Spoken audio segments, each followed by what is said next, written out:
Oh, why do you gotta say that for? My apologies, Stevie. I didn't hit the dang like button. Oh my gosh. Whatever. We're not going to do this We're again. doing it together. It's fine. Yo, what's up, guys? Guess who I have in the building? What's up, guys? Yo. So, what's going on with you, Miss Stevie? Well, I am so glad that you invited me to come here to talk about one of the most important things I've done in my life besides being a mother, and that is co-found the organization, the redtentcollective.org. That's our banner behind us. Of course, I have my logo also. We just put our merch up on our merchandise, so we're pretty excited about that. So we're applying for our 501c3 nonprofit here in the United States. So we're really excited about that as well, because we're going to be able to help a lot of women, hopefully, with the resources that will be available to them. Oh, that's cool. Oh, that's really cool. Hey, welcome to the America's #1 slow growth podcast. There you go. That's it. Yeah, there you go. We're going to get you there. Yeah. Yeah, I just I just saw you on TikTok one day, and I was like, oh, wow, I really feel like you guys are gonna, or I can make a difference basically. So Yeah. I was like, what the, okay. So I, of course did a little bit of research on you guys. And then I was like, oh, this is legit. This is, Yeah. So. We have worked very hard the last few months to build our website, to get our socials put together, resources. We do a lot of research there's 10 of us across the globe. So it's not many. We are recruiting, ladies. If anybody sees this, we need more ladies, especially here in the States, because we have a lot more ground to cover here in the United States. But yeah, we are the real deal.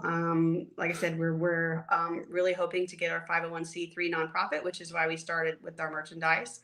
That is our red tent logo. And if any women don't know what the red tent is, if you go to our website, we have the story. It's actually a really beautiful, amazing story. So of where the red tent came from. Yeah. Yeah, I know you said that on TikTok, but I was like, I'm like, oh, okay, all right. Sorry, I asked basically. It's funny because there's a biblical story, but there's also a Native American, or a lot of indigenous people have kind of the same story where women were seen as sacred during certain times of the month. And so they literally had red tents that they would go in, and it was just basically a sisterhood. Of understanding, of love, and support, especially in a time where women weren't really treated like equals. We weren't, and especially at that time, you might be seen as in those times when the red tent was first available to us. We were kind of outcast to these red tents, but we built it into something really beautiful, because that's what women do. You give us a seed, and we'll build you a garden. So exactly. I'm so glad that you found us on TikTok, and that you came into my crazy live and invited me to come out here. I'm really excited to share this with everybody. So. Sure, no doubt, because on this podcast, I'm not trying to, on my podcast, I'm not trying to change. I'm not trying to tell people how to think. I'm just trying to, get information out there and just do what you will with it. If you can ignore it if you all you want, I don't care. Absolutely. Whatever. It's all about educating what knowledge we have, what resources we have, and then people can do with that as they wish, Thank you. Yeah, exactly. Well, I'm glad of having you here. You said 10 people across the country. What countries are you guys at? So right now we have 5 of us here in the United States. We have UK, we have Germany, we have Canada. We have one lady, and I think she's residing in the UK now, but she's actually from Cameroon. So they just did, her and one of our co-founders, the one that lives in Canada, they just did French radio 2 days ago, and it was they had like 12,000 people, which is just, it's so exciting to know that 12,000 people in that area now know about our organization, and can go to our website and look at the resources and the stories, and the research we've done. So so we are all across the globe: Denmark, UK, like I said, Canada, here in the United States, and we're just trying to grow more and more but we need more women here in the US because we have so much more ground to cover here. It is much harder to navigate the waters here when it Okay. comes to getting petitions and things like that done. Because the way our government is set up, it's just more difficult because we have state, versus federal rights, where a lot of other countries don't have that. So I'm sorry to cut you off. No, fine. What drove you into and uh, what drove you into this arena, this side Well, here? yeah, so I'm a mom of 3 daughters. I also have a granddaughter, and I am watching, social media and the news day by day as they're literally erasing us. And I know people may us not understand that if they're not really paying attention, but if they were paying attention, they're taking away opportunities that women have fought so hard for. They're putting our daughters in positions to be uncomfortable in situations where a fully grown intact male is walking around nude in their locker room. And instead of thinking about how uncomfortable those young women feel, they're told they have to go to like a reprogramming so that they can accept this fully intact male. And that if they say anything else about it, they'll be, kicked off of their team, or they'll lose their job, or, get canceled in some way. And I met these amazing women kind of little by little. And it just kind of grew from there, because we realized that even though we live all across the globe, we all had the same passion for what's happening and how quickly we need it to stop. So have you guys do you have anybody from the Middle East by any We do chance? not, and No. it would be amazing if we did, because especially what's happening over there right now. Correct. I had to take a break from social media for a few days because, the targets have been women, and the videos and the images that are being put out on social media. It's just heartbreaking, because those women deserve not only the same rights that we have now in this country and other countries, but they deserve absolute freedom. Yes. And they don't have that. And so, when people say, oh, what rights don't women have? I mean, we have rights. It's not but they're being taken away little by little. We're being erased. The names that we're being called, the fact that they're changing language is absolutely crazy to me. I'll give you an example, and this is, huge for me, and this is why we're there, is Healthline, which is a very well-known online health website. They changed the language from, I don't know if I'm allowed to say this on here, but vagina, which is, what it is, to a front hole. And Johns Hopkins University redefined lesbians to non-man sexually attracted to non-man. Say that again. So Johns Hopkins University, they redefined the word lesbian to a non-man, which means woman, but we're called non-men. We're not women anymore. We're non-men, sexually attracted to other non-men. That came from Johns Hopkins University. NHS, which is the National Health, they list us as chest feeders. And I know we'll get into this, but just one thing, the Canadian Bar Association demanded that no exception, that if a male identifies, he does not have to actually be fully transitioned. As long as he's a TIM, trans identifying male, he must be transferred to a women's prison. Timmy. Oh, really? That's what we call it. Yes, absolutely. So, and I could go on and on about that, and we can get into that if you want to, but those are just some of the issues that we saw happening that they say isn't happening, but the more research we do, it's happening. And so we all just kind of came together one day. We were, we kind of all joined into a private group, started talking, and we just started spitting ideas. And within a few months, this is where we are. We've got all of our socials up, we've got merchandise, we've got our website. We're getting ready to, like I said, get our 501c3 here in the US, which is huge for us, because once we become a nonprofit, we're going to be able to offer so many resources to young women and those who are seeking to detransition, or those who are questioning that, we will offer resources to them, and they can do with that as they will. But we want to be able to offer that to them. Yeah, so I'm gonna get to the website a little bit Yeah. later. Trust me on this, because I'm gonna screen share this, because this is the thing that because I have 3 daughters and a son, so and Yeah. and the fact of the matter is that it's like they're trying to race biological men and women. Let's Yeah. be honest with They are. and when I heard this word cis, I'm thinking the word cis meaning adjacent to, or related, you know what I'm saying? Yeah. Like kind of related, like, oh, hey sis, what's up? Like back in the days when I was born 79, raised in 80s, 90s, throughout the so I'm a Generation X, the last, well. Me too. Well, I'm the earlier, but yeah. Oh, really? So some Yeah. people say it's 79, some people say it's 80.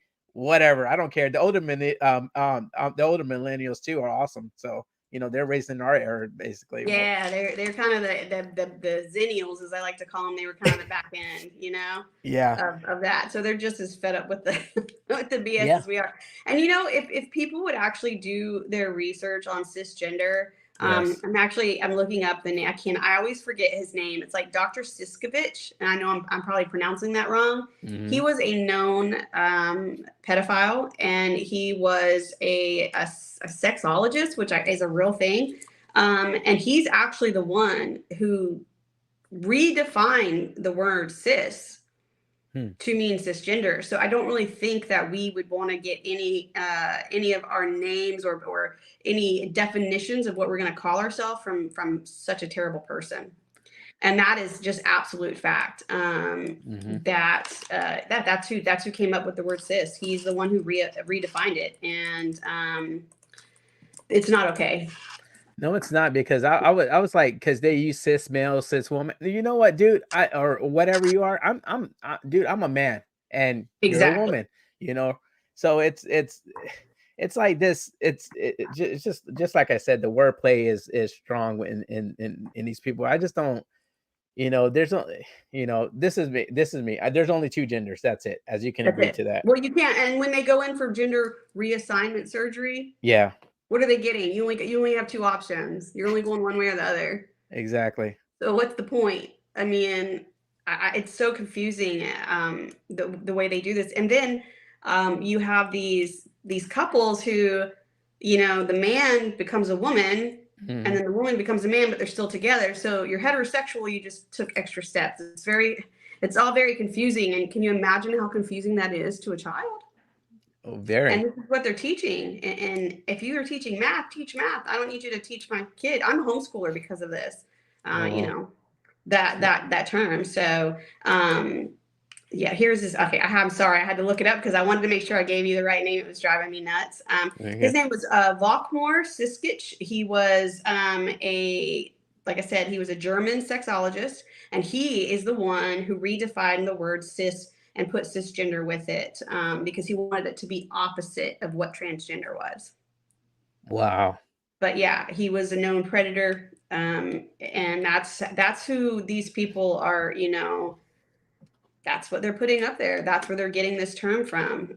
It's nothing scientific about it. It was a German sexologist named Volkmar Siskic who came up with that. Wow, so that's a hard fact. I mean, it's not. Yes, so I'm not a cis. I'm not anybody. I'm a woman. Dang right. Yeah, so that will get you booted off of one of my lives or any of my comment sections in a heartbeat, because it's a slur. Yeah, I don't want to call it a slur. I don't accept it. And the thing about it is that I don't.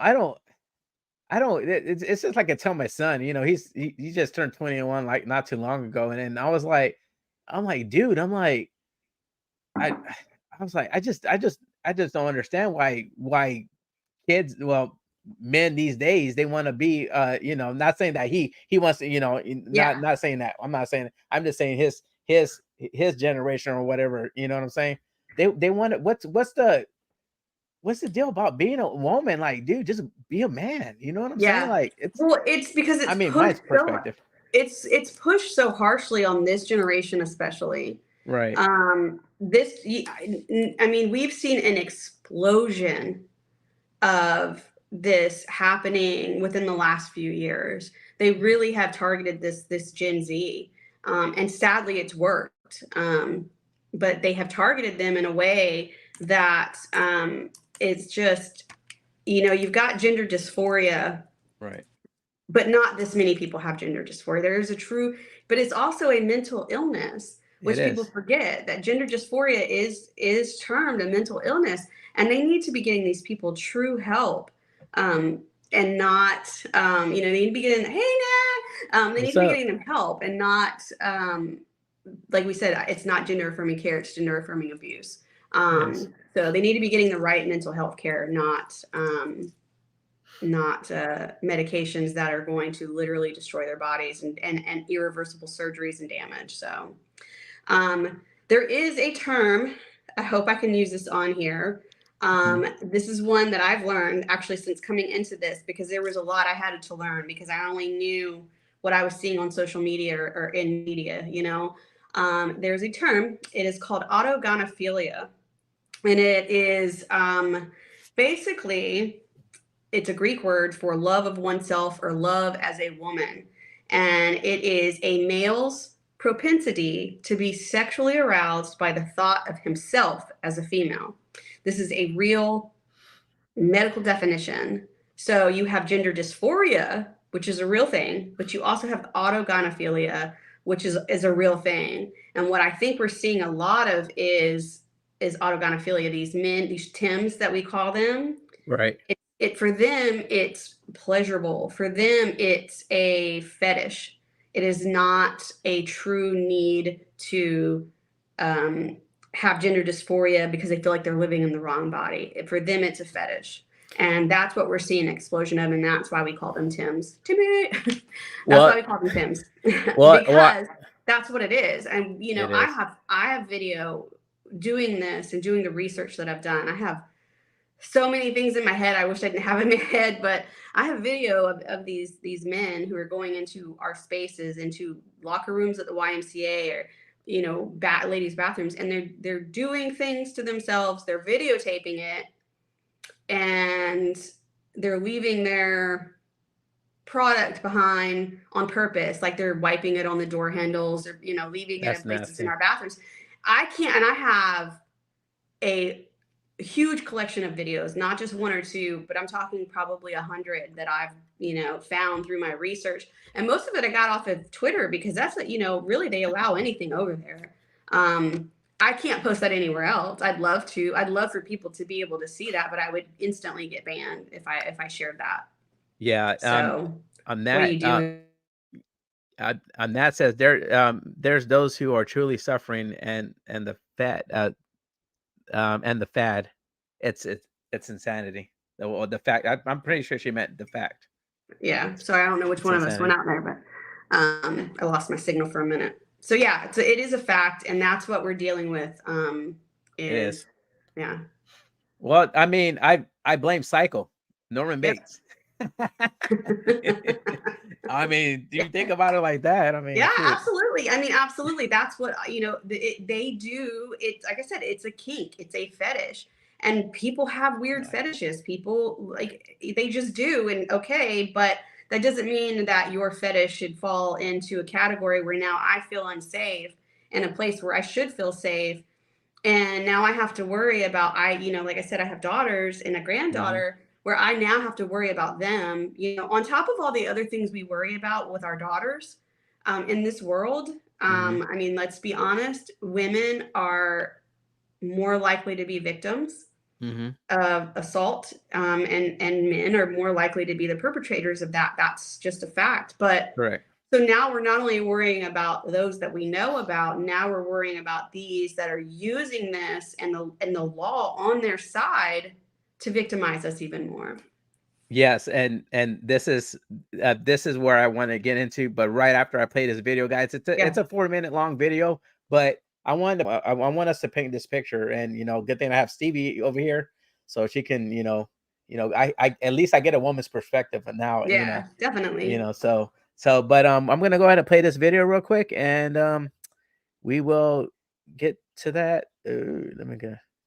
See, this is my technology challenge deal, Stevie. Yeah. I'm just letting you know with me, I'm very Me too. I am too.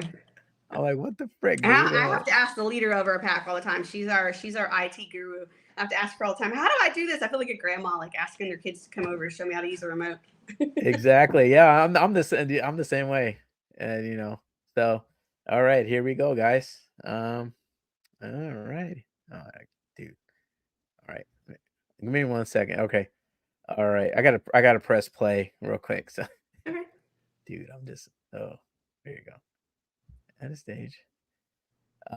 My very first podcast I was called Technic Noties because what happened is that I said tech and then I stuttered a little bit and it's like the noties. I'm like, oh, I'm like, you know what? I'm using that. That there. So anyway, so all right, here you go, guys. Convention. The 1848 Seneca Falls Convention was the very first women's rights convention in the United States, kicking off a decades-long struggle for gender equality. Here, we'll tell the story of the Seneca Falls Convention and its lasting legacy, a story that started with a tea party. But we'll get into all that in just a minute. First, we have to understand the traditional 19th century gender roles. Men dominated the public sphere by working, voting, or participating in politics, while women stayed home to cook, clean, and raise children. There were restrictions in many states on women voting, owning property, and having control of their own income. One woman who advocated for women's rights in the 19th century was Elizabeth Cady Stanton, a homemaker in Seneca Falls, New York. Born into a progressive family, Stanton grew up highly educated and enjoyed an active social and political life before settling down with a family. But Stanton felt stifled as just a wife and mother to 7 children, longing for a life outside the home. She soon found it in a local group of Quaker women who embraced equality, community, and activism. They invited her to a small social gathering, a tea party, which included a Quaker activist named Lucretia Mott. Mott and Stanton had met years before at an anti-slavery convention in London, but they were denied entry due to their gender. It was during the tea party that Stanton lamented the injustice of a woman's unequal status in society. Her words resonated with the others, so the women decided to hold a gathering that would call attention to the social, civil, and religious rights of women, the first of its kind in the United States. It became known as the Seneca Falls Convention, taking place on July 19th and 20th, 1848, with over 300 people in attendance. Like Stanton and Mott, many in attendance were also active in the anti-slavery movement, including Frederick Douglass, a former slave and abolitionist who was one of the few men and the only African American to attend. At the convention, they read the Declaration of Sentiments, a document drafted by Stanton and modeled after the Declaration of Independence, declaring, "We hold these truths to be self-evident, that all men and women are created equal."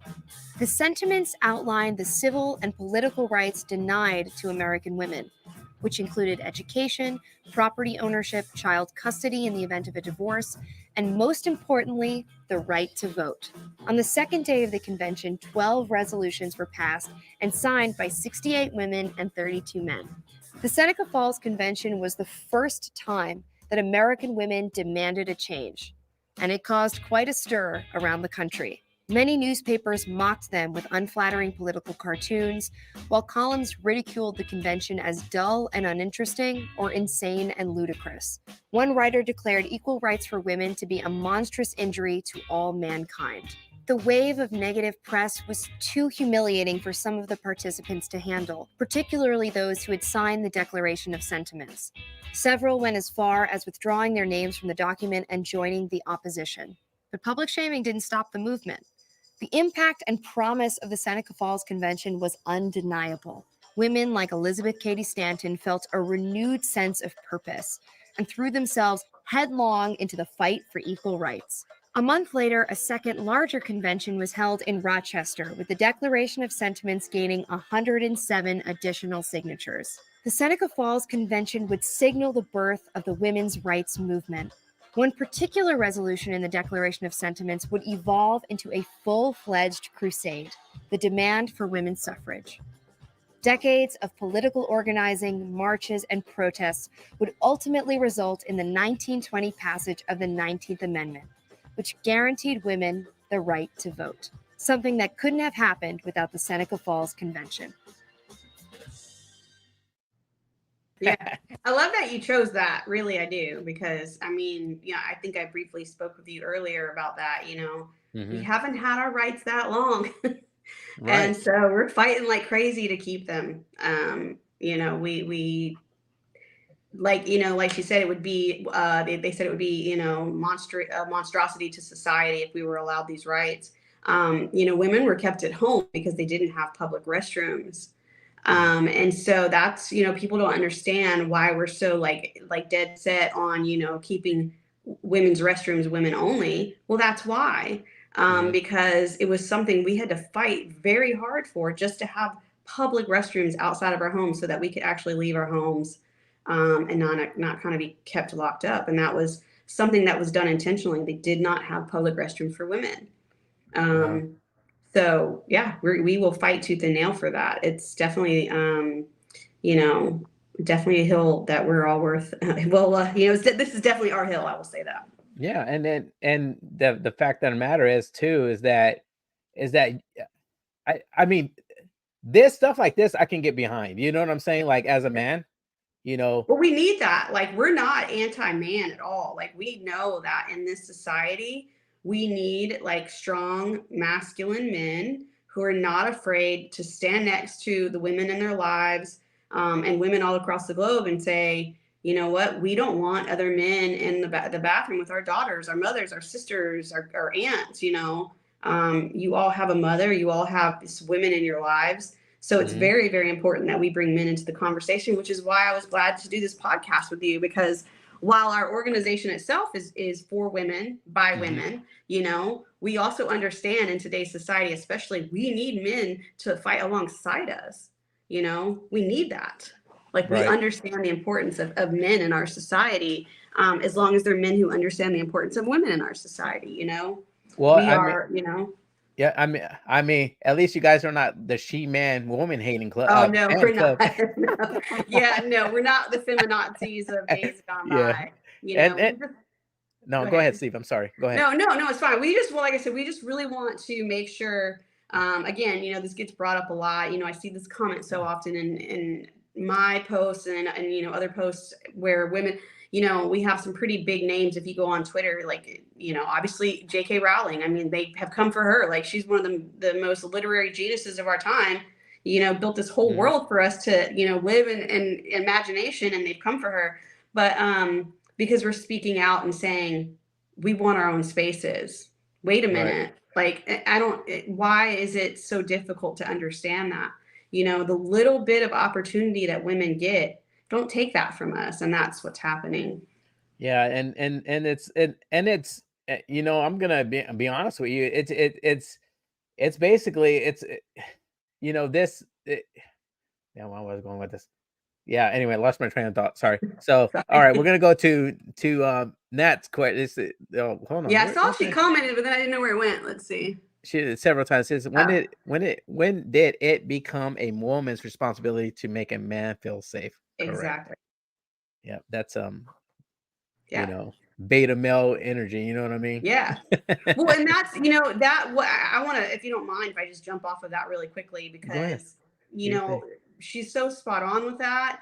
Because as women, again, if you have daughters, you have mom, you can ask them, and they'll tell you this is a rational fear that every single young woman and woman faces in their life every single day. Walking to our car alone, getting in an elevator alone where there's other men, and those men may be very nice men, but our immediate fear, fight or flight kicks in, because that's just what's ingrained in us. Because like I said, the majority of victims of violent crimes, of domestic violence, of assault are women, and the perpetrators of that are unfortunately men. And again, that doesn't mean we hate men. That's just the reality of it. That's the facts of it. And so why are we only looking at these Tims and looking at their feelings, right? And not looking at the feelings of those women. And it's not even the feelings of those women, like Nat said. Our safety is more important than your feelings. The end of discussion there. Our safety, our feelings of safety are more important than their need to come into our spaces. And these are very private spaces that they're coming into that they don't belong in. Right. And then this is also too, this, I mean, that not only that, going back to what I said earlier, Yeah. was what, you know, you guys women came so far. It's just like with So anything, far. like, I'm sorry, go ahead. No, yes, we've come so far. Yeah, you guys came so far, and women have, and you know, and then, you know, it's you guys came so far to, you know, and then you have the Me Too movement. So yeah, the Me Too movement, I mean, I I I I understand at that time, you know what I'm saying, what the founder, or I'm sorry, what's her name? T what's her name? Tiarana Burt? Is that her Yeah, name? I think Yeah, so. I'm trying to here look it now is. because I can't remember what her name was. Yeah. But yeah, you know, the thing with the Me Too movement, it's so frustrating. It's like with anything that could have been really good, it got hijacked by really bad people. Thank you.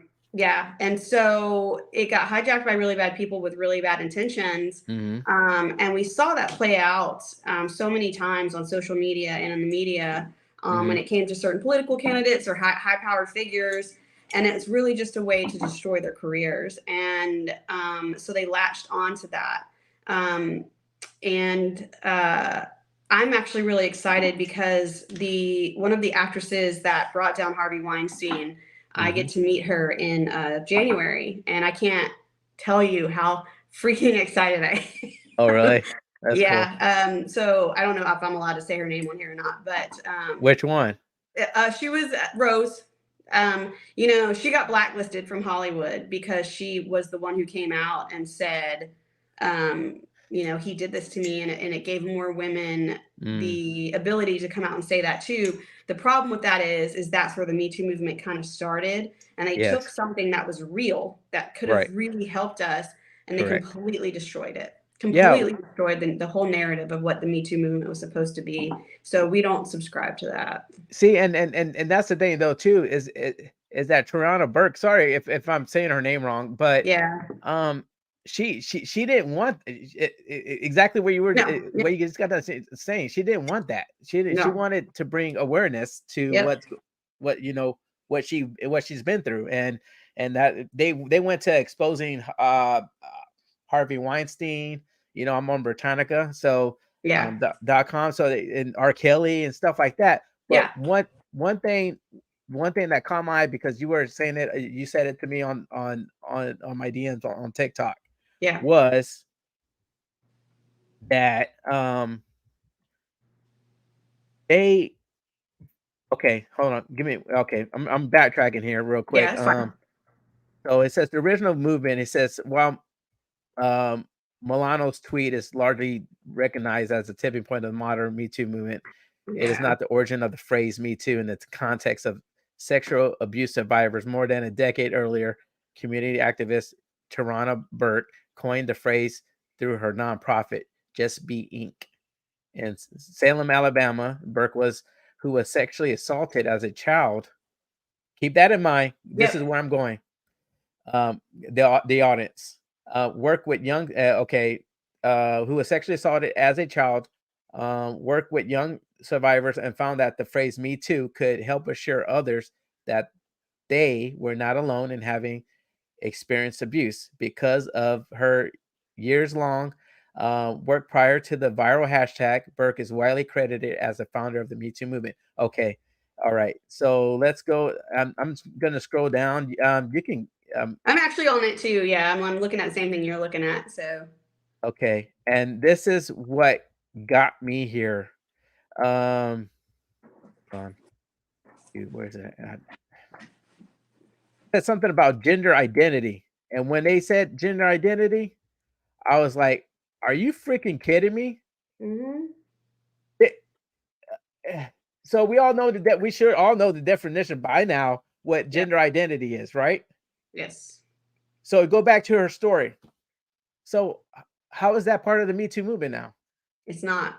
Exactly. It's not. It's the same way. And again, I don't know if I'm allowed to bring this up because this is, not the red tent speaking. This is me personally speaking. But the BLM movement and its initial phase, I thought was great. Yeah, I supported a lot of what they were saying until I found out what their true agenda was, and it was for transgenders. It was for nothing to do with Black Lives Mattering. So they threw in the gender and the trying to get rid of the nuclear family and all those things that's destroying us. But right. So you take these movements and then you have these people that come in and completely hijack and destroy everything that could have been good about it. And that's unfortunately what happened with the Me Too movement. And you're right. And that's it's what's happening. It's so frustrating. It is. I will say this, I am a survivor myself. And so when I watched this play out, I know how hard it is for women and young girls to even, you can't even imagine if you look at the numbers, that's not even the number of women who are actually assaulted every year, young girls, because so many of us don't report out of fear of retaliation. And that's where this kind of nonsense with what they did with the Me Too movement comes into play, because they make it so hard now for people to believe true victims of assault. And so it was really heartbreaking to see as a survivor myself, and to know that there are going to be so many women and young girls out there who will now be even more, unwilling to come forward and report out of shame or embarrassment or, all the reasons women haven't reported for years and years. Yeah. So. They were also behind. It says in that article behind Kelly getting R. Kelly put in jail for child pornography and all the other things that he did. Yeah. So you want to throw gender identity in the mix? Like, how does that make? That doesn't make freaking sense to me, and it makes no sense. None whatsoever. It doesn't. And you're right. And that's why I told you, I said, that's why I was like, I don't know if I want to talk about that, because they just hijacked that whole movement and ruined it. So I'm glad that you saw that narrative for what it was. Yeah, exactly. Because that's exactly what it was. Yeah. And and you were right with the BLM. I was behind it until they started rioting, looting, and they started. That's when you lose respect with me, when you start rioting, looting, and then when you went at the time to the official website, they basically want to destroy the nuclear family, and now they are behind Palestine. They back Palestine. That. Yeah, I saw that. It's like, if we didn't already have a reason to exactly, you're actually saying that you're supporting these absolute atrocities that are happening to civilians. It's just we live in a crazy world, and it doesn't surprise me that they do that. But what's interesting is that the BLM, as we know it now, because we all know what they stand for, when you go in and look at the transgender ideology that they push, and they're trained Marxists, and they want to get rid of the nuclear family. If they took that over to Palestine and said, here's my pronouns, the people in Palestine would be throwing them off the roofs expeditiously. Yeah, you know what though, I'm gonna you just gave me an idea this actually slipped my mind, when this happened. I'm gonna I'll probably do a podcast about that, because the thing about it is, it needs to be talked about. The alphabet soup mafia don't get, and they're the ones that are out there protesting and rioting right now for free Palestine, and they have no idea. Please go over there with your injustices for Palestine, but make sure you tell them your pronouns first. And Rashida Tlaib, you heard about her, right? Oh yeah, she won't even denounce them. How can you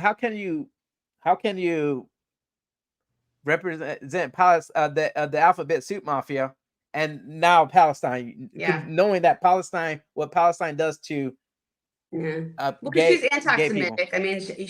She and her other crew, they're all anti-Semitic, and so that's where that came from. It's really sad that we've come to this point, But what I've seen, and like I said, I had to take a break from social media for a few days, because they're apparently warning now, and I don't know if this is another like look here, don't look here, but they're warning parents to have your children remove all social media from their devices by the end of the weekend, because we're going to be uploading more and more of these.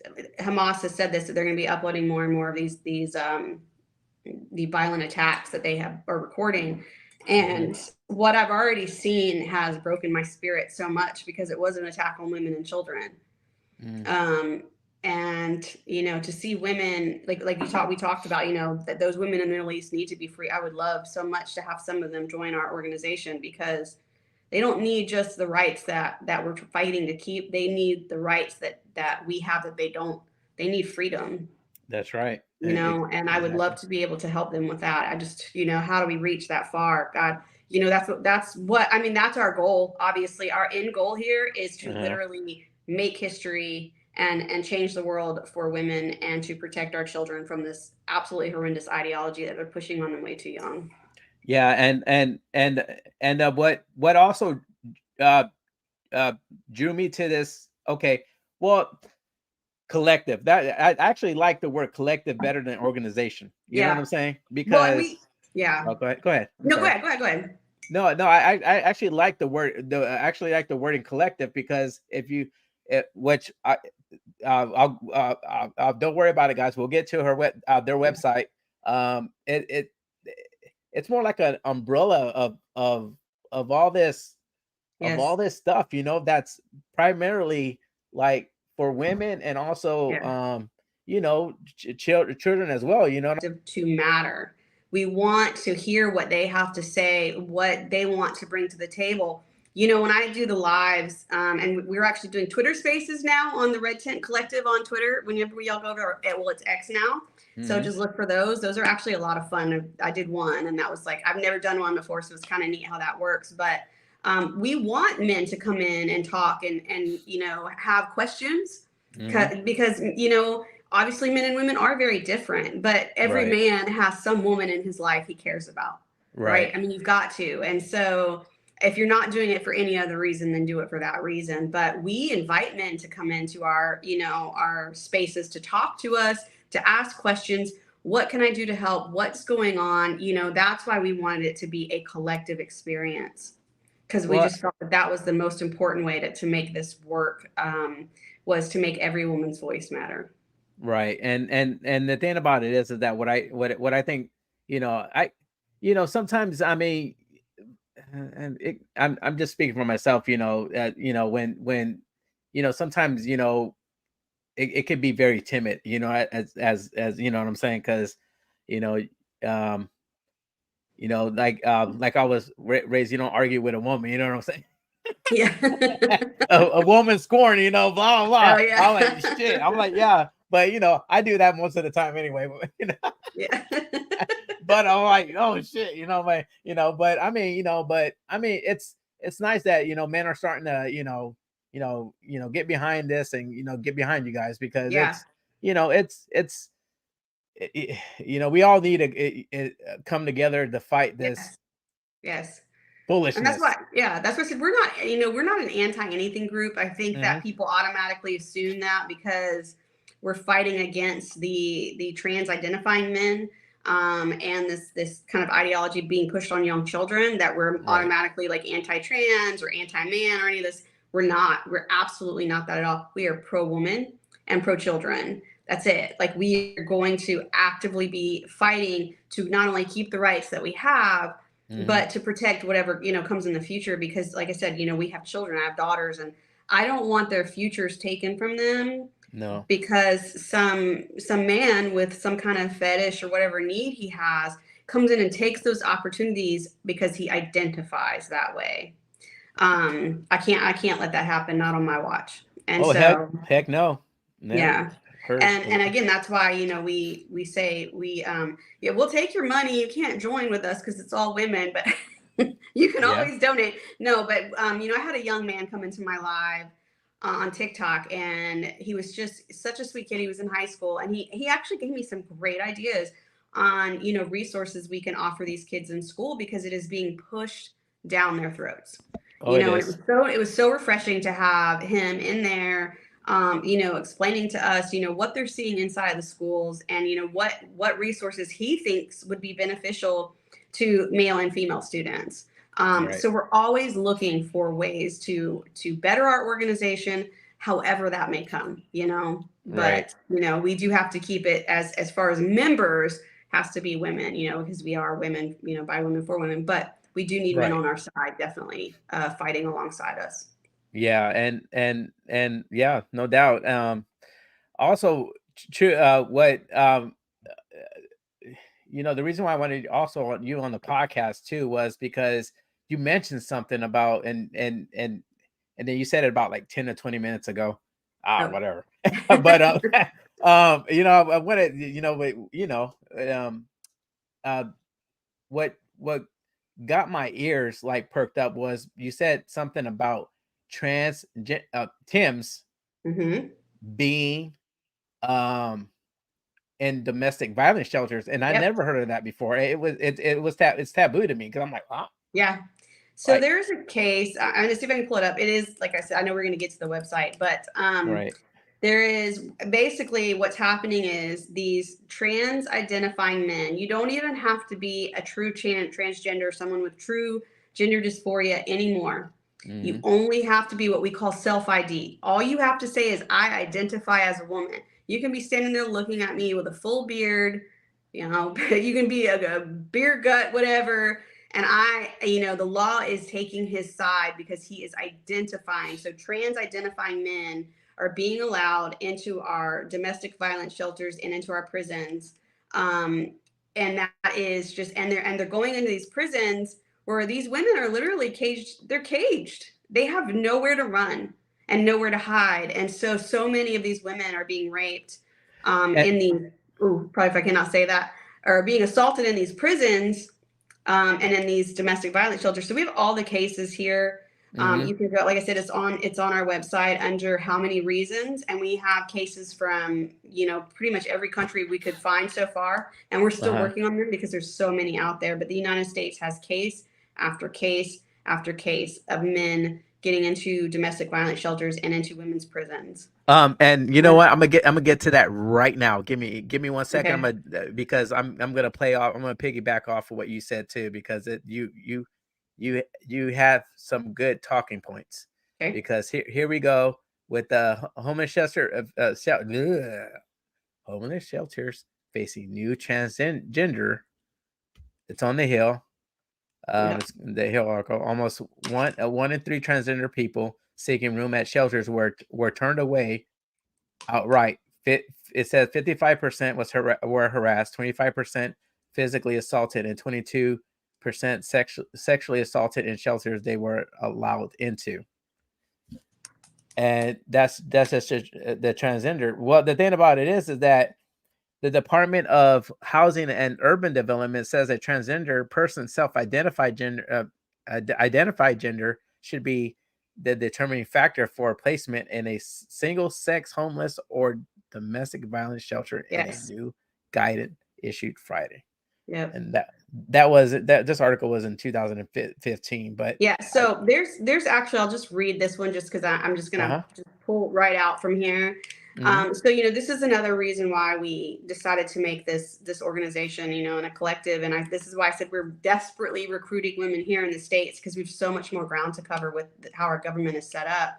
But in Arizona, they had drafted a bill to protect, because it is an issue. They say, oh, this isn't happening. They wouldn't be asking for a bill if they didn't need to, but this is out of Arizona, to protect domestic violence shelters from these discrimination claims of these trans identifying men.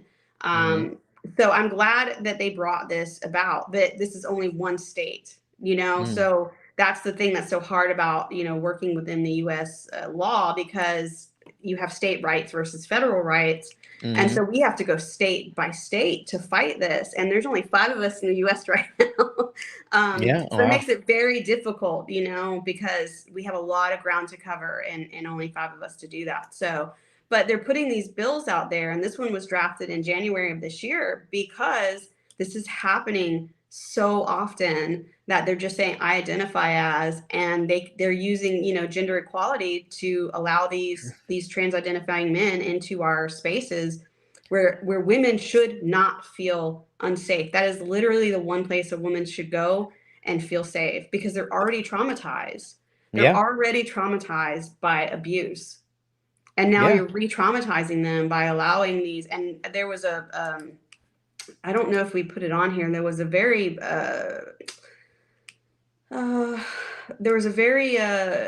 high profile case, and of course it got wiped because that's what they do.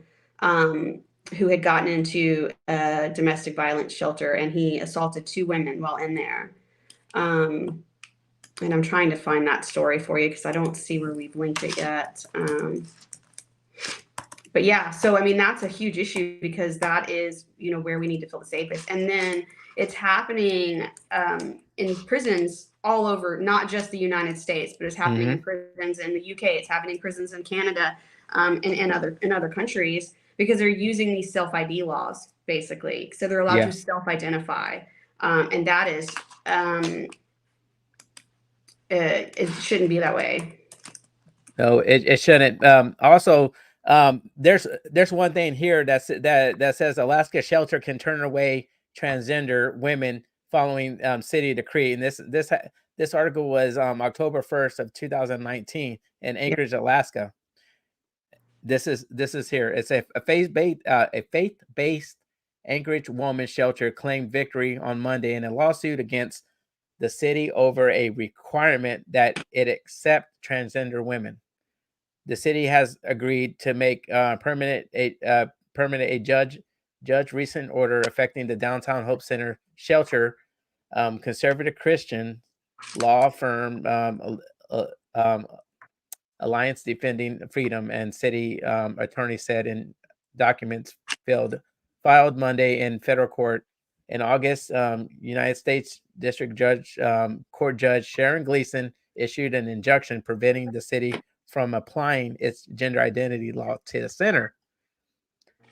And this is what she said here. It says, we had a fairly clear message from the federal court through Judge Gleason ordered that she did not think that we would prevail in our argument in downtown Hope. And so this is where you see where the fight here in the U.S. is so difficult for us, because we're fighting state, we're fighting city, we're fighting state. I mean, we're fighting federal. It's so difficult, but we're not going to stop. Like, it's almost like they keep pushing. So this was actually not in the United States. I was wrong. It was in Canada, where this one pretty public case was. He was self-identifying, so he was a Tim. He was not a true transgender. I mean, he has a beard. And he was allowed into a shelter in Ontario, Canada, and he assaulted women while he was in that shelter, because he was allowed to be there because of self-ID laws. And that's because he assaulted 2 different women, and so he's being charged with 2 counts of SA there. Then there's another gentleman who had gotten into another shelter there. And he also has 2 counts of assault pending against him, and these are all in Canada. These are some of the more high profile cases that they'll talk about. But you have to dig so deep. Yep, that's it right there. You have to. This is him, right? Yeah, and if you scroll down, there's actually another man on there who was also involved. But they scrub these stories from the internet faster than you can get to them, if they even talk about them. So who does this guy look like? Oh yeah. Who does he look like? Hey kids. To me, he does. I don't know. I could be wrong. How about this? How about this dude? Cousin of Joe Dirt.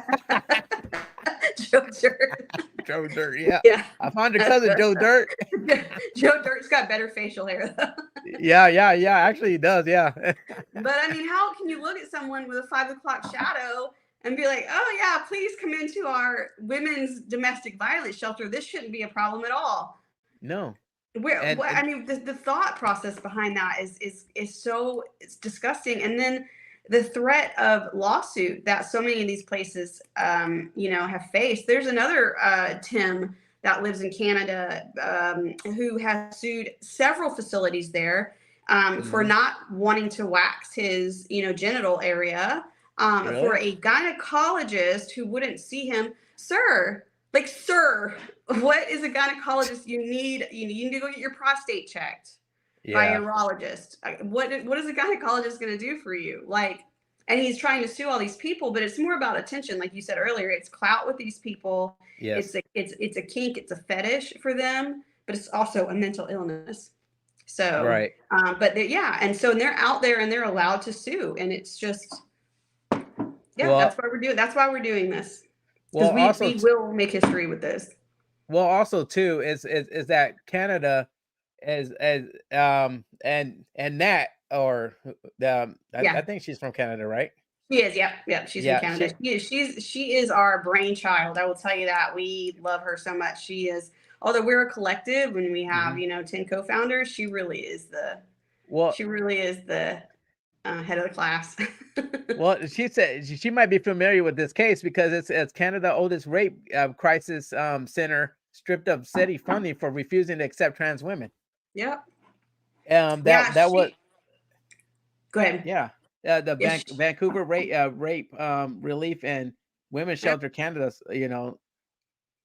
I'm like, so, are you kidding me? She got the first. Yeah, we have and I think it's still on our website. We have petitions. We're working on getting petitions here in the States again, just because we have so much more ground to cover here. But we have, if you go on our website, we have petitions there. And Canada, we're still looking for signatures in Canada. If you're in Canada, please go sign. But we got our first petition tabled in Canada, and that's huge. And that's, Nat's out there doing, the rallies, and she's putting her face and her voice out there. A couple of our other women aren't as, they're behind the scenes doing the research. Not everybody wants to be on camera, and that's totally understandable. But, she has made huge strides in Canada. She has done an amazing job. So please, if you're in Canada, go sign that petition. please. We need more signatures. So. She said also too that it's happening in America too. Yes, and you know what, Nat, thank you for bringing that up, because you know what, it's actually the Violence Against Women Act, and that basically says, all in a nutshell, that they have to like to receive funding, they can't turn away trans people. To Tim's. Yep. So it was initially signed in 1994. Yes, ma'am. And then it was Reauthorization Act 2022. Yes. I'm just reading this because actually this is a little bit some stuff I didn't know. Of course, our lovely president here in the States. And it was bipartisan, like you said. So we can't. But yeah, it is basically. Survivors of all genders by strengthening non-discrimination laws and creating an LGBTQ services program. So they are, mostly it was I don't know, it looks like it is half and half of people who signed that to change. So it's sad because it's the Violence Against Women Act. Exactly. And that's.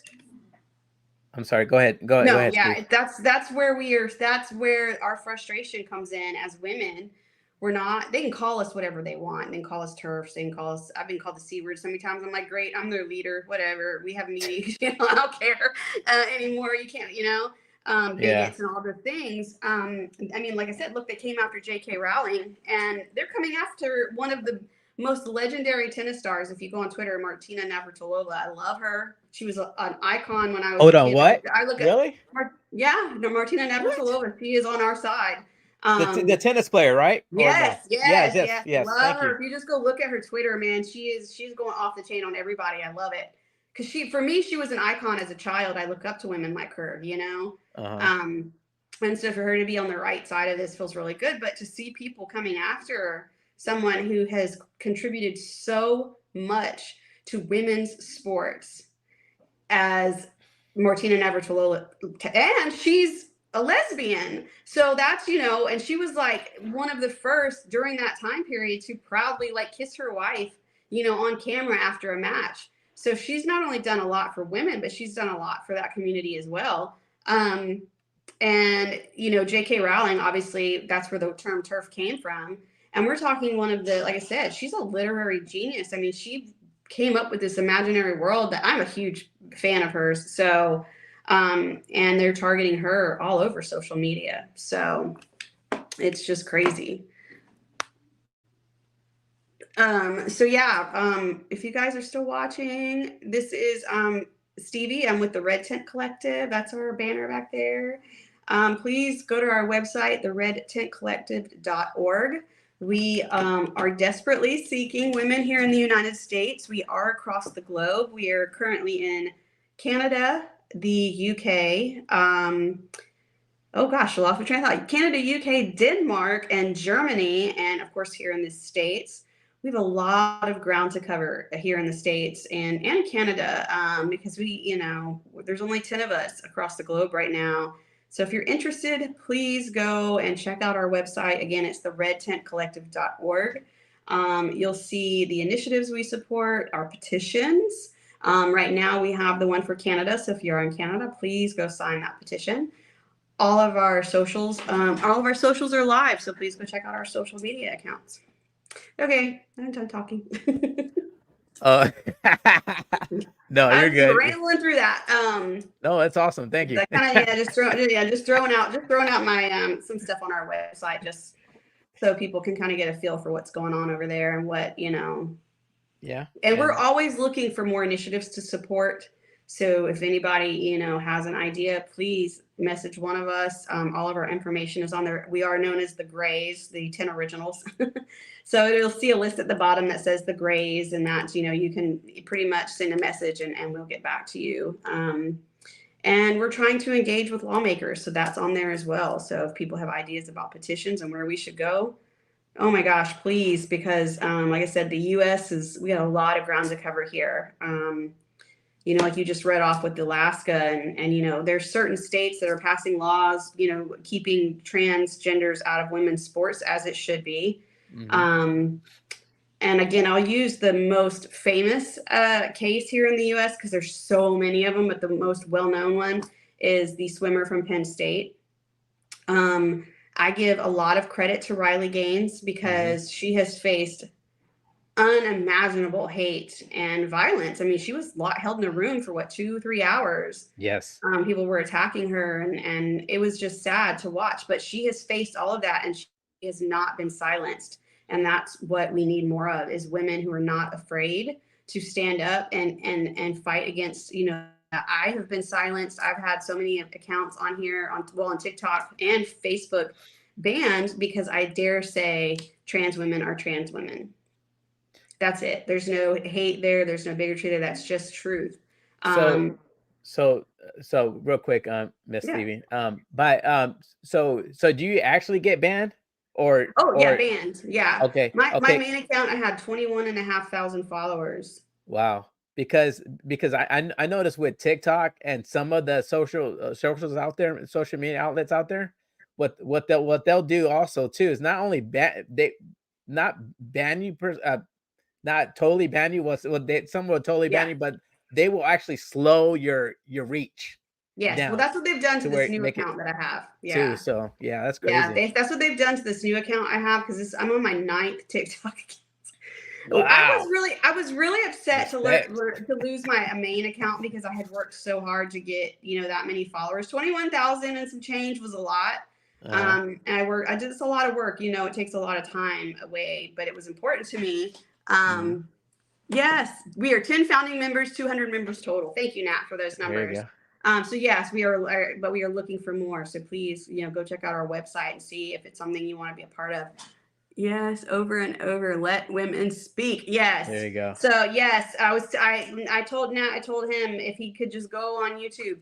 Just go on YouTube and put in Let Women Speak. You'll see rallies all over the UK, Canada, the United States at these Let Women Speak rallies, and just look at who shows up and how violent they are and how they shout these women down. It's truly sad to see the state of some of these young people.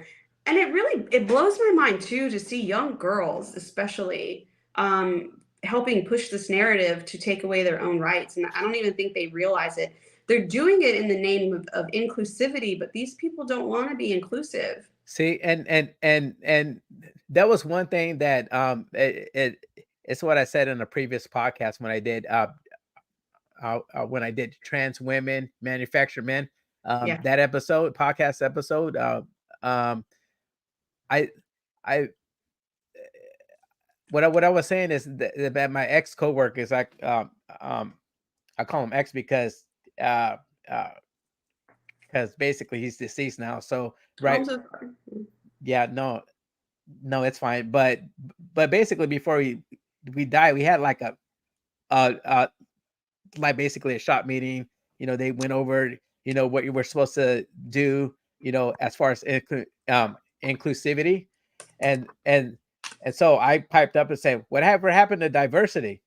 Yeah, exactly. They don't want that. They don't want No, that.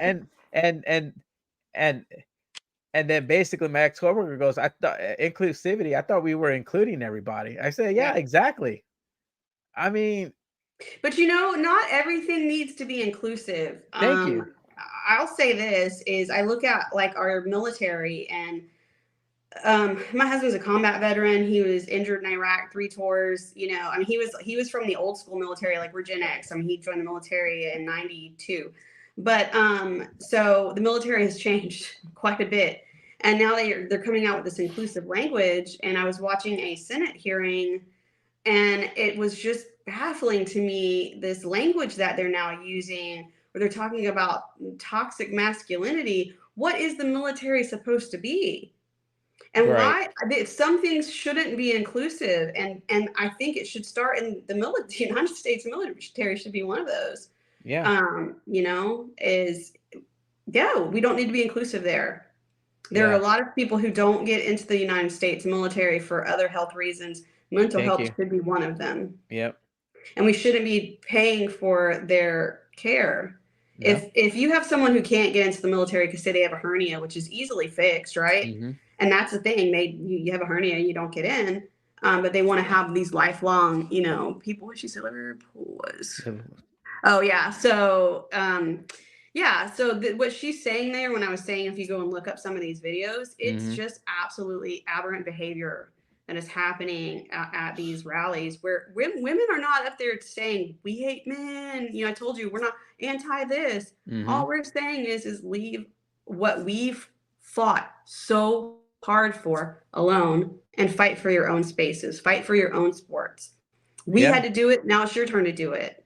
And Right. and the people, the original, you know, LGB community, they had to fight Yeah. so hard to be included in society, and that happened. And now they're losing that because of these, you know, TRAs, what we call trans right activists, that are just dragging this whole entire community through the mud. So Yeah. And it says here too on your guys' website. Yeah, by the way, what's your website? What is it browser oh, it is name? you have to put in the redtentcollective.org. Okay. So I have it correct, right? Floating on the screen. Yep. Got it. You sure do. Yeah. And that is all of our initiatives that we support. And you can click on an image, meet your allies. This is everything that we support so far. Like I said, we're always looking for, you know, anybody who has something that we, you know, they think that we might support. Absolutely. We'll look at it, and we will definitely add it to the initiatives we support. And we're always adding to our resources over there. Like I told you, the different cases. And we're trying to expand that into other countries, but and that's why we need you know, more people on board. So I was I you know I was actually before last week I was, you know, into your website and you guys' website, and I didn't see this. I mean I'm following what's her name, Gemma? Gamma. Yeah. Gamma. She's one of our, she's very good with social media. She's got YouTube. Yes, I'm following her on YouTube. Yeah, she's got a YouTube, and she's another one of ours who has multiple TikTok accounts because she gets banned quite often too. So yeah, she's got that. She's got her YouTube, and then of course she's got her Twitter. And like I said, we do the Twitter space under the Red Tent Collective now, which is great that we're able to do that on our Twitter account there. And then also you guys got Patriot Mama. Well, I don't know. Yes, we we really love what she's doing. If you're familiar, obviously you're familiar with Patriot Mama.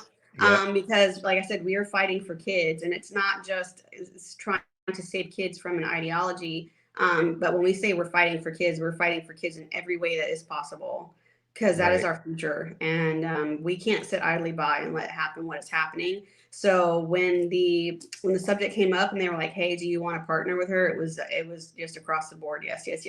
So that's cool. Yeah. That and also icons.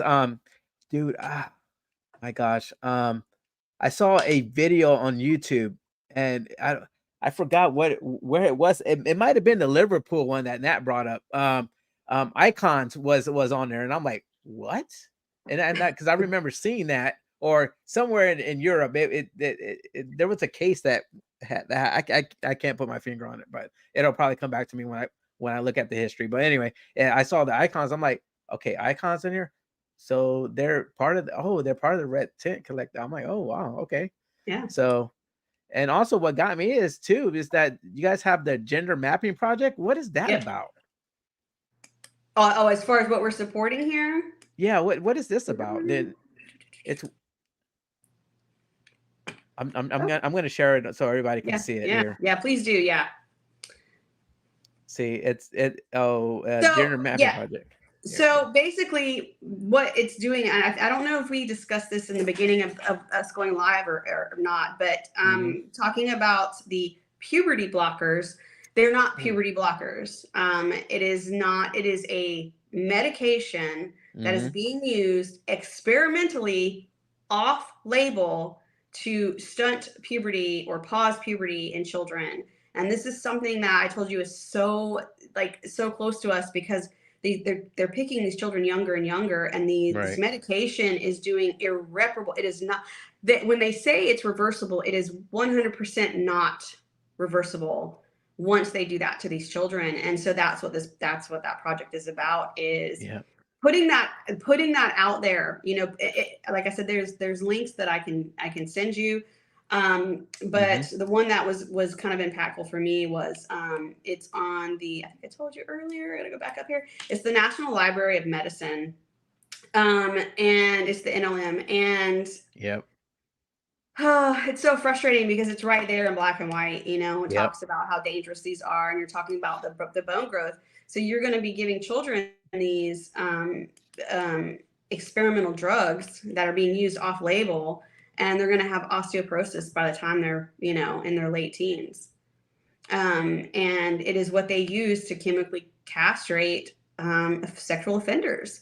See, and you know what? Like I said earlier backstage, I was like, I wish I had you a couple of my podcast episodes, because I mean, you're just confirming everything that basically I found. Like, you're validating. I was like, what? You know what I'm saying? I mean, I'm not saying that what I was saying wasn't factual, but I mean, sometimes one does think it's crazy. Yeah, no, it's factual. And I knew that too, like I said, because I actually, I worked in healthcare for 20 years. I spent several years in OBGYN. And so Lupron is something we used, obviously in OBGYN, because it's necessary to put women into a state of menopause. Thank you. And so at that time, it was one of those drugs that we handled with care. Like, we were putting gloves on. You were being very cautious when opening this medication and using it properly. So to know that they're giving this to children younger and younger, it's just, like I said, it's aberrant behavior. It is not gender affirming care. It is gender affirming abuse, period. That is 100% when we stand behind. This is not care, it's abuse. Because they're destroying their bodies. And I would love to, after we do this, find you some detransitioners that we've worked with, because I think you would love to, just to get a different perspective. Yes. Because really it's heartbreaking to see these young men and young women who are now in their late teens and early 20s, who went through this at such a young age, who are now physically damaged for the rest of their lives, but also mentally. Right. mentally. I mean, I know I mentioned this earlier too, is the rate goes up. They say, would you rather have I don't know how to say, a deceased son or an alive daughter or whatever? And it's just so ridiculous that they use that narrative, because that rate goes up after Yes. transition. And that's also a scientific, that's a fact. Facts. That is not, it's a Facts. fact, whether they want to admit it or not, it's a fact. Yep. And so I love that, Gays Against Groomers is another initiative we support, because they also bring those facts out. We know it. They know it, they're in the community. They've been a part of the community, see what's happening. And these kids are we are confusing them. Yeah. And, I see these educators, these teachers, again, I'm a homeschooler, thank God. But I see these teachers, who are pushing this constantly, and they're making videos and how excited they are to talk about, gender and all. Aren't you a math teacher? Like, Yeah, exactly. What Right. happened to teaching math and science and health, and leaving this to the parents, and they've got this bill that they're trying to get. I don't know if it's been passed yet in California, where they're basically saying if a parent doesn't affirm their child's gender, that they can take the child away from the parents. It passed. It passed. It just It did. passed. It's Yeah. so crazy to me. It Like, is. how did we get this far? And so, like I said, this wasn't just something that, us as a collective wanted to do. We needed to do it, Yep. if not now, then when, Exactly. So that's one of the things that we push really hard, is we are here. The time is now. Like, we don't have any more time. The time is now. It has to be done now. So yeah. So I'm really hoping the audience I'm really hoping that the audience get this now, that the Red Tent Collective is a real deal. yes, And because it's like we stated before, like, in the show, women came this far fighting for, right to vote, land owning, even Yep. will, you know what I'm saying? And well, yeah, I mean, I love like that you that. I love that you shared that video earlier, from the Seneca, because it proves it. Like, we haven't had our rights that long.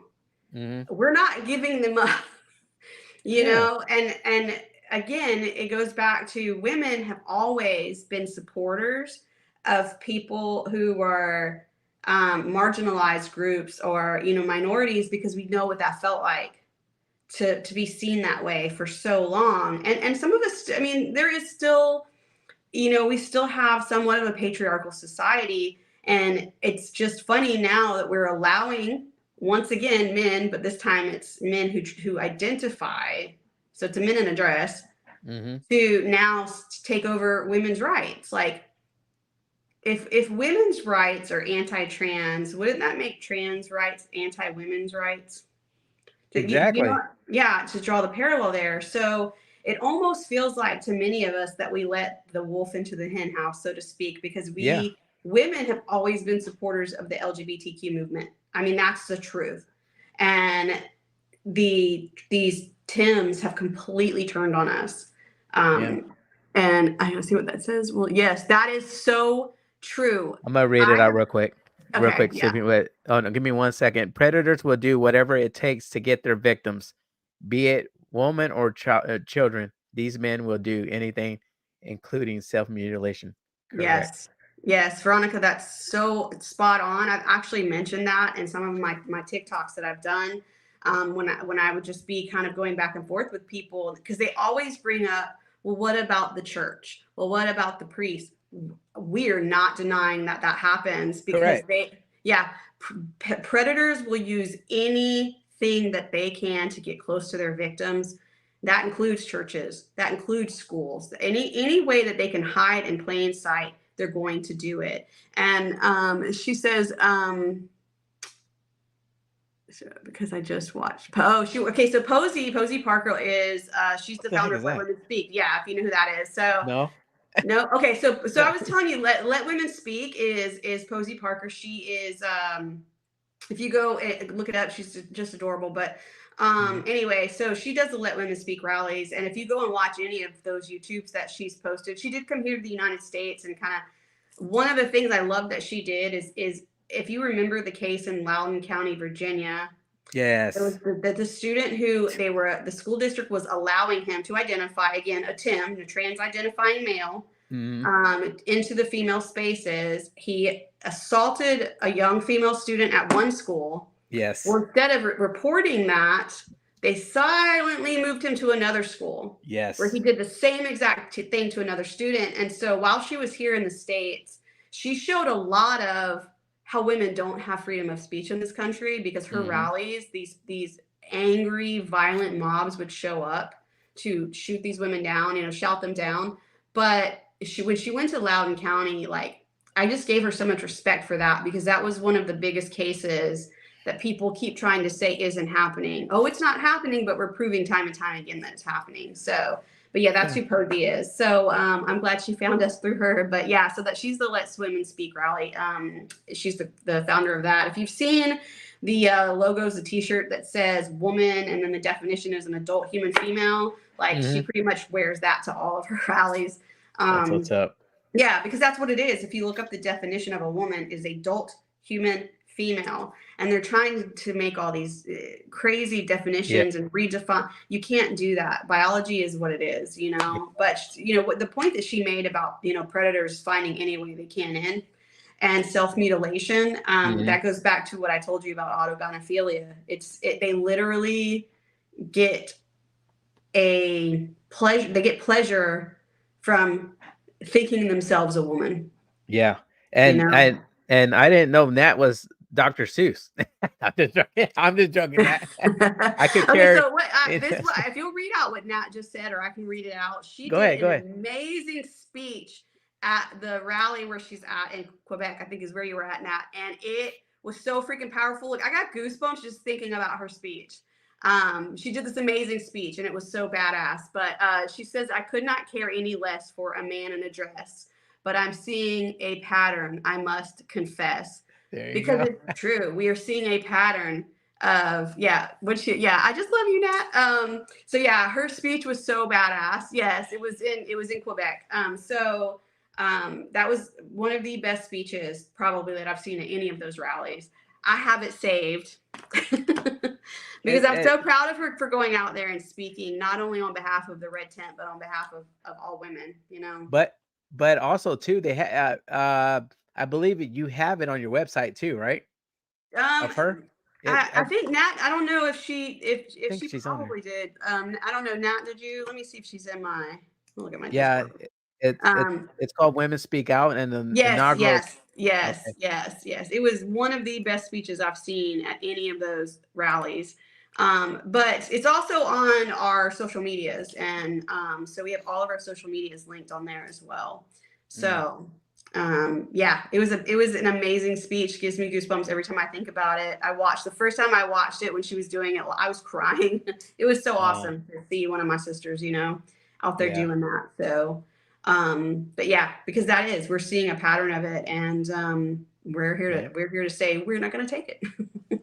We're not going to allow it. We're just not going to go silently, that's what they want us to do. That's why they keep silencing us. That's why every account that I've had on TikTok, if I get up to say 4,000 or 5,000 followers, they either limit my reach, or they hit me with so many violations that I get banned. So, and that's what they're doing. I mean, they did it to people during, the whole COVID experience.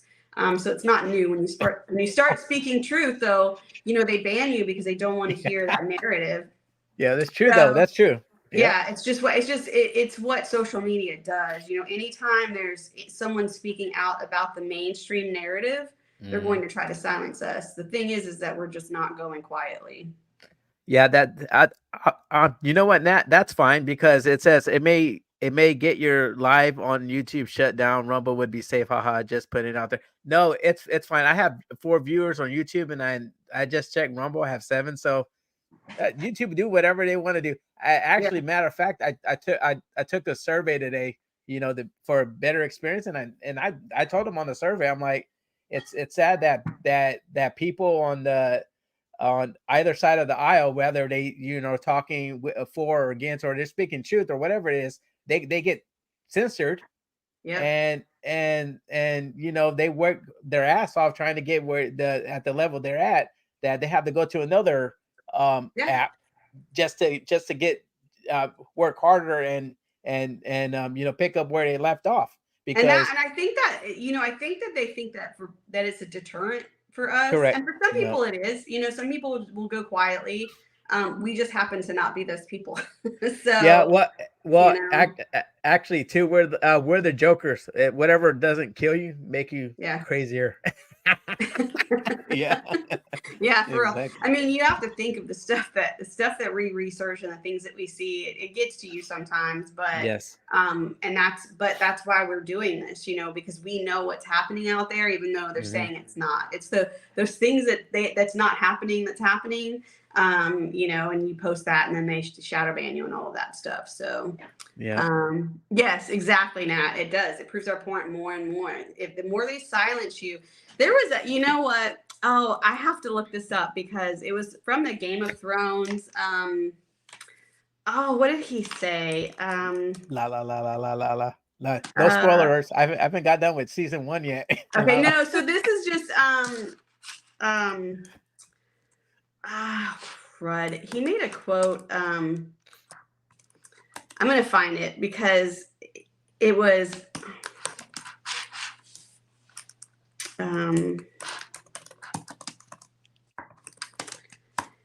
it was one of the best quotes that came out of that show. I won't ruin it for you.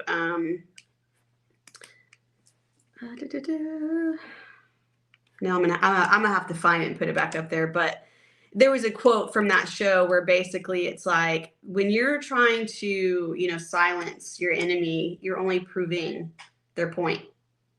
Basically, it was a great speech, and now I've completely lost my thought on it. But yeah, it was a great speech, because it rings so true today. Yes. When you were trying to silence your opposition, you were 100%. The people who have tried to silence their opposition have never been the good guys. Never, not in the history of man, have those who have tried to silence their opponents or their opposition ever been the good guy. I don't want to silence people if they want to speak out on whatever they want to speak out on, but then we should be able to counter that with facts and not. Correct. I am a facts over feelings kind of girl again. I don't know if it's Gen X or what, but I want to go off of research, not because it hurt your feelings. Well, the thing about it is that, remember that show Dragnet? Nothing but the facts, ma'am. Nothing but the facts. Exactly. Yeah. And then we go to this bullshit. Excuse me, this bullshit. Like, forget the facts. Yeah. We don't care about the facts. We don't care about your feelings either. We're gonna include everybody, all rainbows, and everybody's trotting out rainbows and stuff. And that comes back full circle where I was talking about. One of the most famous cases that we can talk about is the Penn State swimmers, where not a single person ever thought about how fearful those young girls were in that locker room. No one ever considered how those young ladies felt. They only cared about that one person who either he truly has a mental illness, which is either gender dysphoria or autogynephilia, or he just couldn't cut it in the men's division, which is what I'm going with. That's just my personal opinion. But no one cared about those young women. And when they went and spoke to, anyone at the school, they were told if they spoke out about it, not only would they be removed from the team, that's silencing young women. Yeah. So they're literally telling young girls, we don't care if you feel unsafe. That's basically. It's coming back full circle. We don't care about. She didn't even know who Leah Thomas was. And it's like, but I like to call those people the biggest losers. You know what I'm saying? Because that's what they are. Yeah. And I see it, we're seeing it trend now where what's the point of women fighting so hard to have women's sports if we're just going to allow men to come back into them? Yep. Yeah. Yeah. Yeah. Yeah. Exactly. I like that, Veronica. That's funny. It's almost like a wet dream, Veronica. Wake me up. Just let them tie that up on their own. Yeah. Yeah. Oh, that's funny. Yeah, it is. Yeah, absolutely. But yeah, so that's for me a classic example of just a young man who couldn't cut it in the sport against Thank you. other men, and so Yep. he decided to jump on the. But then, what's the point of having female sports then? Let's just call it what it is, and we just have Co-ed. everybody competing against everybody. We don't need men's leagues. We don't need women's leagues. Just call it what it is. You've got people like Brittany Griner, who is, with the WNBA, Mm-hmm. and Megan Rapinoe, who destroyed women's soccer. Thanks for that, Meg. And yeah, but they're both, fighting this ideology of transgenders coming into women's sports. But you were part of the women who fought so hard to have the WNBA, to have a women's soccer team. If you want to fight so hard for these men to come into our sports, what's the point of having a women's league? Or Right. why don't we just wipe it all out? No, you're taking away the little bit that women do get in this society. They're taking that from us, and it's not okay. It is absolutely not okay. And it doesn't stop at sports, scholarships, jobs. We have people, we have a transgender on the White House staff. He is with this administration. That is all we need to know about what this administration was thinking. What are you talking about, Stevie? Biden hires nothing but women. Yeah, exactly. Sorry, but exactly. Well, and they did that for a reason. What's his name? Rachel something. Yeah, exactly. How much I pay attention to it, but that's and then to call him the first female. Yeah. And what? We had National Women's Day, and they were literally giving away medals on National Women's Day to 2 transgenders in the White House. Mm. And as a woman, you have to see how frustrating that is for us.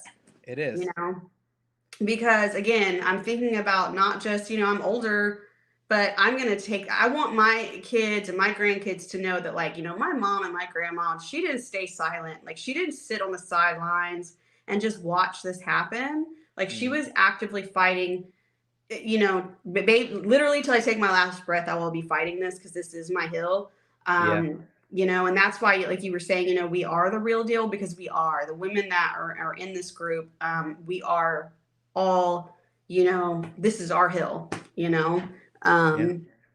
Yeah, exactly, Veronica. That's, what we're saying is we had to fight so hard as women over the last 100 years just to have our own bathrooms and to be able to vote. Then why don't these transgenders go through the same thing we had to go through? You don't get to ride our coattails. Like I said, they don't want a seat at our table. They want to take our whole table. And I think most of us at this point are ready to just flip the table over. Seriously, we just want to flip the table over, because it's no, I'm not doing this anymore. We have been so complacent with the narrative for too long. Like I said, it feels like we let the wolf into the hen house. Yeah, of course. And we supported it. We did. Most women did. Right. Well, that's exactly what it boils down to. But the thing about it is also that people don't want to be labeled a phobia, or ism. Yeah. You know what I'm saying? They're too afraid. Yeah, they're too afraid of being canceled. Yeah. Have names thrown at them. Like I said, I've been called so many names. The messages I get. I can laugh at them. I understand that some people, get really hurt. I guess I'm just not that person. I already know where this person is coming from, and it's not a place of sanity. So, it is what it is. Obviously, death threats are always scary. I've gotten several of them. But, I've been called the C word so many times. Like I said, thanks for noticing. I'm their leader. We have meetings on Thursdays, whatever. I'm surprised they know what that C word is. Yeah, exactly. Since I can't define where it comes from, that again takes us back to, they talk about all these different pronouns and these neo pronouns and whatever. Well, why is it if you're transgender and you have all these pronouns, when you go to have your gender reassignment surgery, you only get two options? Yeah. There's not other options. They don't have a they them option. And Well, what does that that makes no sense. Like that is just an absolute I mean, literally you're destroying English language. well, I mean, I don't know about you, but it's like I said this several times. I'm constantly almost like every day looking at the freaking dictionary because things change, and I'm like, Mhm. I Can't keep I up. could have sworn, yeah, exactly. I could have sworn a woman meant is this, but it means this, or a shoe means that. You know what I'm saying? It's like, Yeah. I mean, back in our days, a turf, you go, okay, turf, okay, they want to say turf, but I, I was like, okay, I'm down with turf. You know what I'm saying? Yeah. They call me, I listen, mean, like I said, I've been called it all and it doesn't phase me at all because I like I'm very secure in who I am. yeah, Clearly they're not. exactly. I don't wake up every day unsure of who I am. And if people who truly have gender dysphoria, I can't imagine what that feels like. But most of these people don't. It is Right. absolutely a need for attention Yes. and a need for like if I call you ma'am because you clearly are a female and Hmm. I'm from the South and this is just how I was raised, I'm being polite to you. Thank you. I'm not being ugly or trying to misgender you. I am Right. being polite to you. And if you can't see that as politeness, well, then we can go in the other direction. You're just not going to like it very much. Because Yeah. don't look at me and say, oh, you misgendered me. Because I'm Yeah. not the one to be like, oh gosh, I'm so sorry. I am not sorry at all, Right. Rebecca. I'm Yeah. not, Exactly. no, Yeah. ma'am, I'm not sorry. It's just ridiculous to me. No, it is, and then you'll find on TikTok. I think this one woman, she was like, yeah, like basically talking about her a kid at a store calling her ma'am, and basically scorning that kid. And I'm like, are you kidding me? When I was raised, I was like, either it's sir or ma'am. That's it. Yeah, exactly. You And know. everybody that was friends to the adults in my life, I had to call them either Mr. or Mrs., whatever their Correct. first name was. I Yep. never called somebody just by their first name. Never. Exactly. Because it's just manners. It's just good Thank manners. you. And Yep. how can you get offended by someone being polite to you? It Yep. baffles me. But again, it also baffles me that there are young women out there who are fighting against their own freedoms and their own rights. They're literally giving it back over to men, and they don't even see the irony in it. Yeah, it exactly. This is what I said in an Instagram post, and I was like, people complain about women, these active women on activists. I want to say the negative Yeah. because I well, anyway, I'll go back, whatever. So anyway, the thing about it is that I say you complain about the patriarchy, but then you want to be part of that patriarchy. Make that Yeah. make sense. Exactly. It doesn't make any sense at all. And I mean, it just when we're talking about like, them being, like, unthinkable atrocities that are happening right now, and they're Right. cheering the bad guys on. And like I said, you go over there and then you go on their side, but make sure you tell them your pronouns first Mhm. and see how fast they don't yeet you off a building, because that's what they're gonna do to you. Yeah, Like, exactly. and they just don't see it, the irony in this lost generation. But it It is is. because we've allowed them to be indoctrinated in our public school systems. Yeah. And my advice personally as a parent, because I have two older kids that have already graduated. I wish I had homeschooled them, but Mhm. I homeschool our youngest, and I'm grateful that I'm able to do that. I understand that's not viable for all families financially or otherwise, Right. but I'm so grateful that I can. But if you have kids that are in public schools, make sure you are talking to your children every day. Well, Don't let a day go by where you're not saying what happened at school today. Don't get so immersed in your social medias or watching your Netflix shows or whatever to not sit and talk to your children every day, so you know what's happening in that school every day with your child. Well, yeah, that too, and then not to mention, these these schools are actually, I don't know if you remember. Well, I mean, back in my day, Yeah. they used to have like, at school they used to have like another student on a teleprompter, or the speaker saying, not teleprompter, the speaker, uh, Yeah. this is going on at the school, blah blah blah blah, XYZ. Now they're actually playing Fox, CNN news Yep. at the school, and I'm like, what? Why? Or Fox News or whatever, you know what I'm saying? I'm like, why? And what kills me with that I don't get is that it's so atrocious. Should kids be kept up to date with certain things in current news? Of course they should. And Sure. I think it should be done at each appropriate age level of what you subject them to, what's going on in the world. Like, I wouldn't sit down with a 5-year-old and explain to them what's happening in Israel right now. I just wouldn't do Correct. that. But, Yeah. current events and things like that. But did we not learn anything from two major events? One that affected, our generation as Gen X. We were watching live on the news when the Challenger exploded. Like, we watched that happen, and it was just devastating to a whole generation of kids because we were all watching it live on the news. And then fast forward to the millennials who were all in school watching what happened because they were playing it throughout every school, it was on every TV when 9/11 happened. Right. Did we not learn anything from those two experiences and how traumatizing that was to our kids?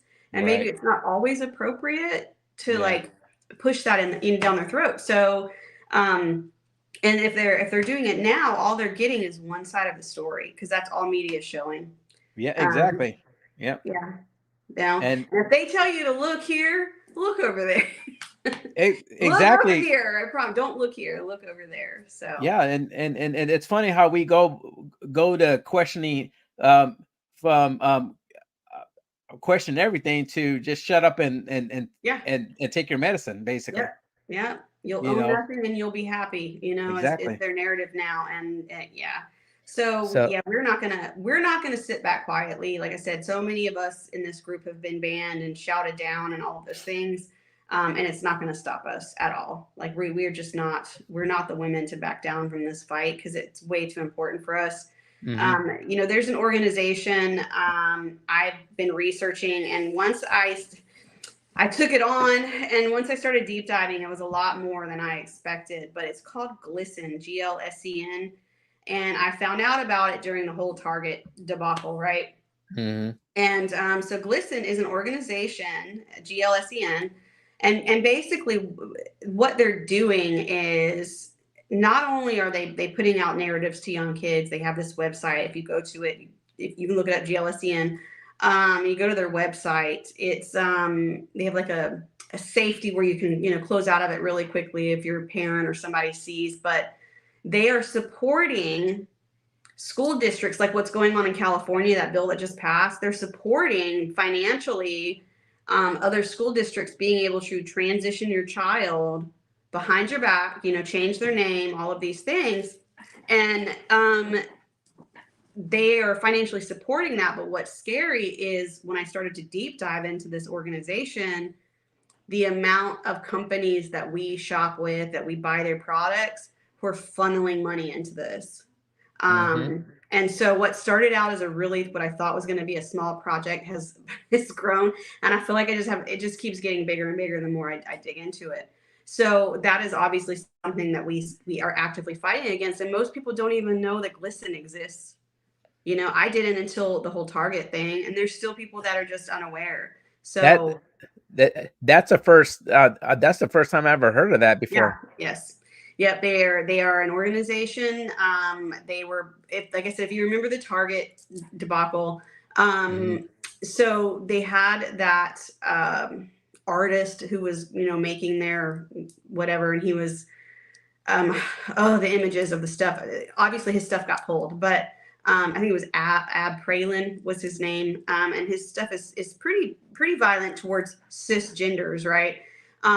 But that's how I found out about GLSEN, was through that whole thing. And then when I started pulling up the corporations, the companies that make products that we buy on an everyday basis, it was just, it kind of shatters your earth a little bit, because it's like, I mean, we live in suburbs. Like, we were all forced into these suburban areas where we can't grow our own food. We can't have our own, you know, we don't have places to raise our own meat and things like they did back in the day. So, you know, what do? You're almost stuck making, you know, I don't want to be making life decisions in the, you know, meat aisle at Publix. I just, I don't want to be doing it, but that's what's happening. So if you look into Glisten, it's a really scary organization. A lot of corporations are funneling money into that organization, and they are actively fighting to get bills passed to protect these school districts so that they can transition your children behind your back.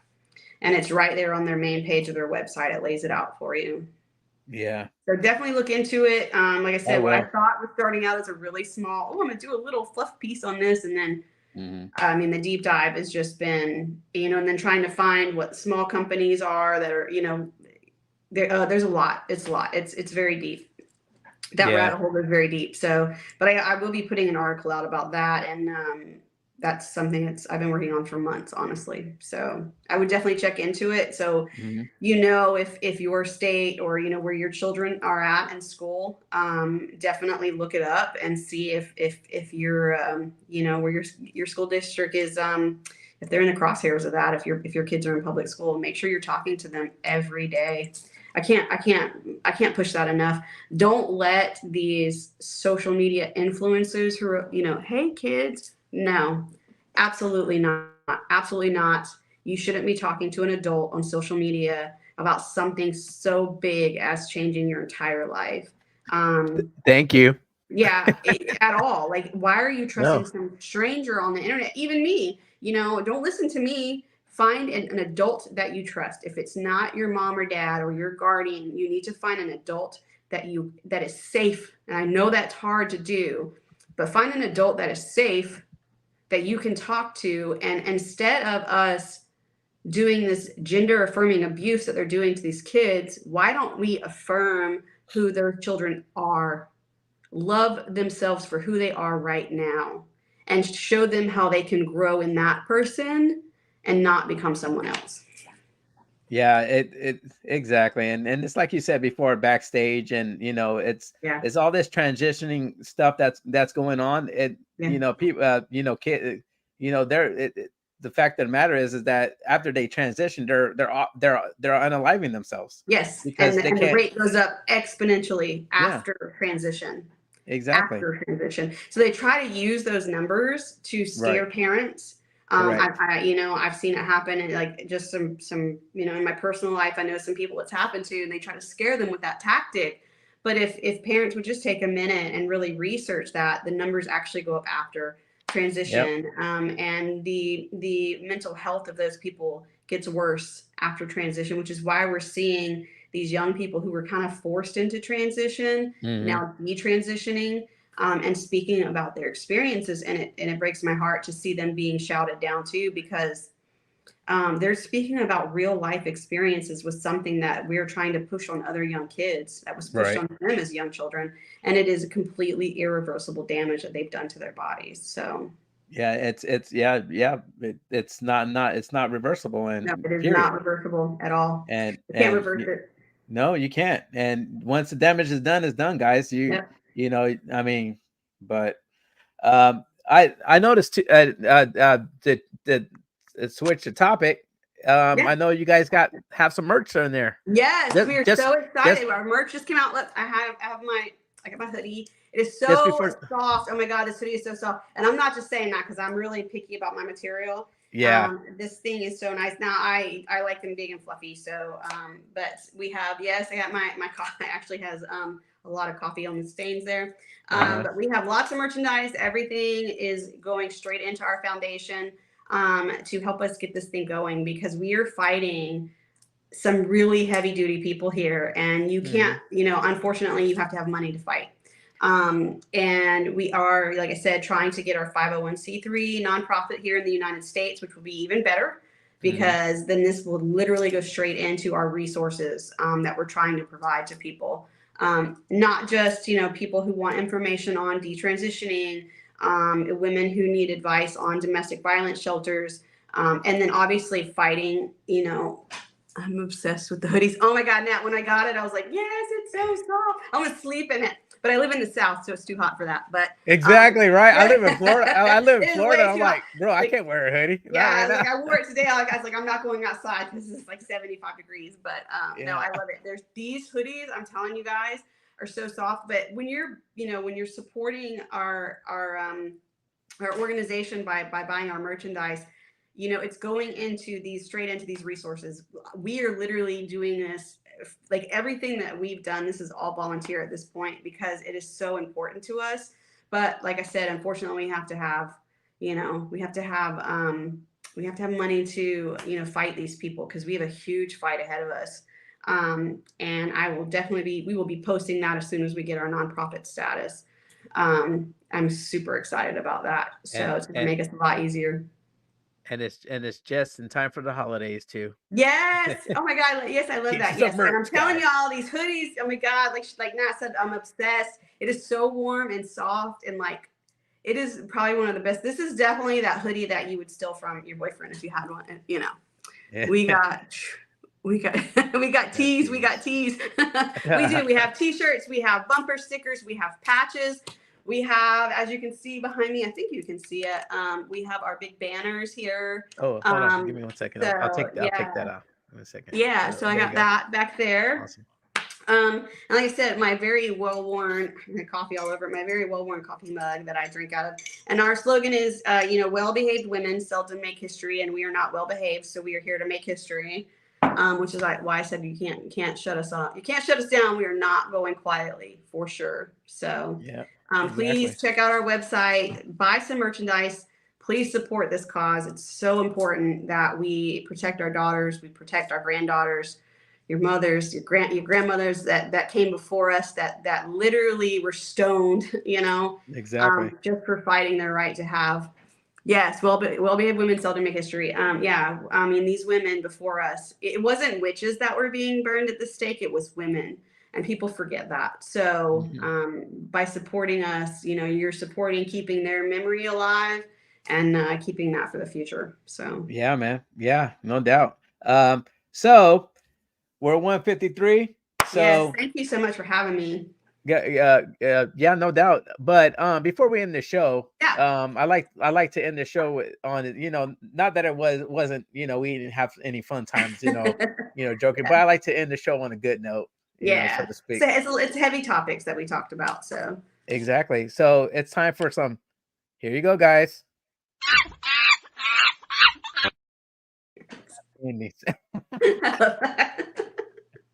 Yeah. So yeah, give me I should be ready. I should be on point with this. But anyway, so here we go. On Instagram. Oh, not this one, Josh. Hold on, man. Hold on. Okay, here you go. Everybody likes yeah. So here we go. This kid getting down. love this. You see it? Yes. Next episode by Dr. Dre on Amazon Music.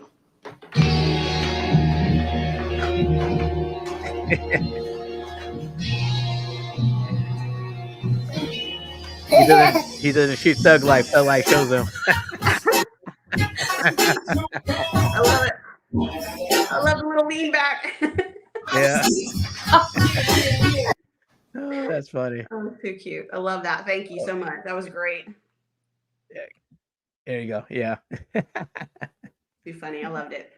That was so funny. Well, yeah. Do you have any other last, No, I just want people to go to our website, redtentcollective.org. Please check us out. If you are a female and you want to, become a part of our sisterhood, please fill out the information, newsletter, emails, because we are definitely looking. Yeah. Yeah. I love that happy ending. So yeah, the redtentcollective.org. Make sure you put the redtentcollective.org and support us. And I'm really grateful that you let me come on your podcast tonight. I'm really super excited about it. So thank you. Well, yeah, no doubt. You're welcome. And I'm just, like I said, I feel like great things are coming. Great things will be coming to you guys because we actually need, when I say we, it's like this country needs women, Yeah. strong women, to start standing Yes. up and not falling for this, and basically not falling for this narrative that Yeah. they're trying to push. And I appreciate you women that are standing up. Hopefully, you guys get more women involved and Yes. join you guys. So it's really good to hear that. It's basically good to hear that good people are starting to. Yeah, Tread water. Nat just updated me. So we have 200 members so far, and then we have our 10 co-founders. So that's huge. Keep it up, And we're guys. just, like I said, actively recruiting. So come to our website, check us out. Yes. And join us in this fight. And like I said, we welcome men. If you see our socials and we're live, if one of us is live, please come in, because we do welcome your voice. Because it's just as important. So because you all have women in your lives that you love too. So it's important for us to, hear your thoughts. So what people can follow you on where besides the Red Tent Collective? So the Red Tent, we're live on all socials. We've got and if you go to our website, all of our socials are linked at the very top. We're on Twitter, which is now X, Facebook, Instagram, TikTok. I think we have a YouTube and a Spotify. I could be wrong on that if they're live yet. But definitely the four main players, Facebook, Twitter, Instagram, and TikTok. We're live on all of those social medias. So you can follow us there. And I am Stevie.Patrick on TikTok. So I go live quite a bit and make videos for our organization. So cool. And you know what, for your first time being on a podcast, you did an awesome job. Oh, thank you so much. I appreciate that. Yeah. Oh yeah, no doubt. I appreciate you. I appreciate you and your guys. And yeah, you guys I'm really glad you invited me. Yeah, no worries. There's your TikTok, YouTube, and Spotify everywhere. I wasn't sure if Spotify and YouTube were up yet. So, but yeah, so they're all up, and the links are on our website. If you just click on the link, it'll take you straight to the Red Tent's social media accounts. So guys, hope you guys enjoyed the show. Like, share, and subscribe. So we'll catch you guys on the flip side. Liberty Death Podcast and the Red Tent Collective. We are out. Thank you Peace for having me, guys. Yes. No problem. Enjoy it.